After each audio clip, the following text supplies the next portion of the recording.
back. Welcome back. Our thanks to the Alaska Dispatch for allowing us to roll that tape of Andrew Halcrow that's been making its rounds this week in response to Sarah Palin putting him and many others in Going Rogue. We'll be joined by our panel, our Celebrity Rogue panel shortly. Andrew Halcrow, John Bitney, and also Ann Kilkenny will be joining us. But Rick Steiner is here now, and he's just gone through quite a tumultuous sort of series of events at the university and has been fighting people that are fighting the war on science for a long time. And Sarah Palin was one of those. And in her book this week, she basically took credit for the wonderful victory over Exxon on behalf of the fishermen after the Exxon spill, and that she had written an abacus brief and is able to convince the Supreme Court to give us 10 cents on the dollar. Yeah. And how wonderful and how grateful we should all be to her. I'm not as a plaintiff, but can you talk a little bit about the war on science? You really went up against her with polar bears, with fisheries, with the spill, etc. Yeah, like many politicians, she was very selective about the science she would use in policy and the science she would ignore. But there were several cases where she simply ignored science. One was climate change. We found out during the campaign that she was simply not a believer. We tried to actually or she was a believer. Well, just in a different thing, yeah, like the rapture could fix it. Well, yeah, exactly. She's not a believer that humans are causing it and that we therefore need to do something about it. The science is unequivocal on that. That science is done. We know what that is. She didn't get it.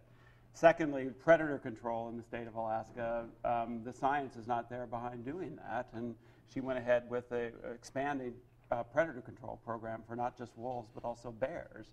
Pups. And pups. And, the science simply does not support that sort of arcane wildlife management. But then thirdly, during the polar bear listing, the federal government wanted to list polar bears under the Endangered Species Act as a threatened species. Under the Bush administration. Under the Bush administration, right. They could not find a way around the unequivocal science about climate change, reduced sea ice in the Arctic, and polar bear threat.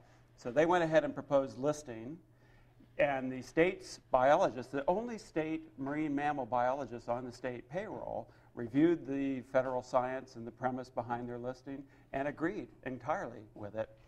I suspected that was the case. I sent a public records request to the Palin administration, and not only did they deny it, the first response was that it would cost me $480,000 to have them search for the documents I wanted. Well, they were probably somewhere on an ice floe. Well, I asked them if they'd take an IOU or debit my permanent fund check or something, but not really.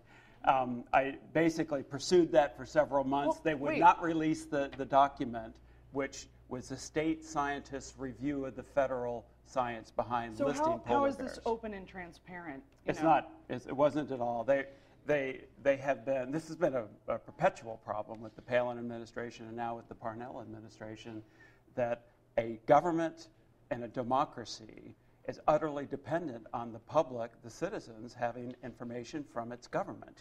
And they have been very non-transparent. Sarah ran on the platform that she was going to have this new breath of fresh air and we were going to be transparent with government information. She couldn't be transparent in a saran wrap bikini.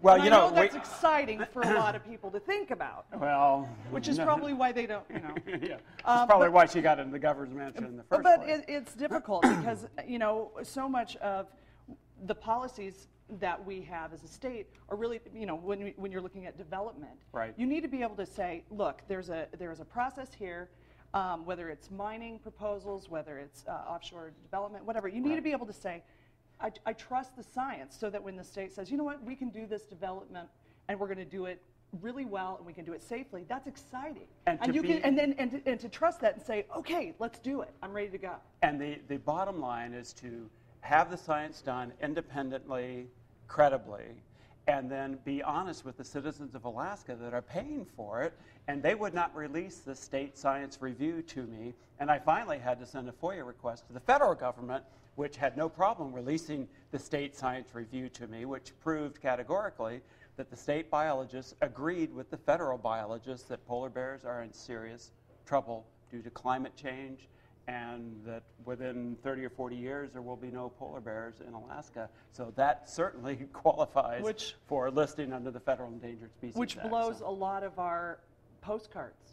Yeah, it blows a lot of things. If nothing else. Well, you know what? I think that this war on science and our dependency on having, this open and transparent process is so important.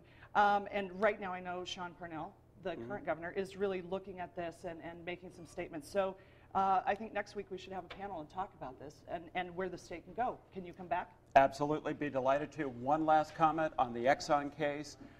There is not a person that was a victim of the Exxon Valdez oil spill that think they were treated justly or fairly by this Supreme Court decision. It basically cut into about 90% out of the original judgment, which is $5 billion. Well, I can assure you I didn't send her a thank you card. Yes. All right, we're going to be back with our rogue celebrities in just a couple of minutes.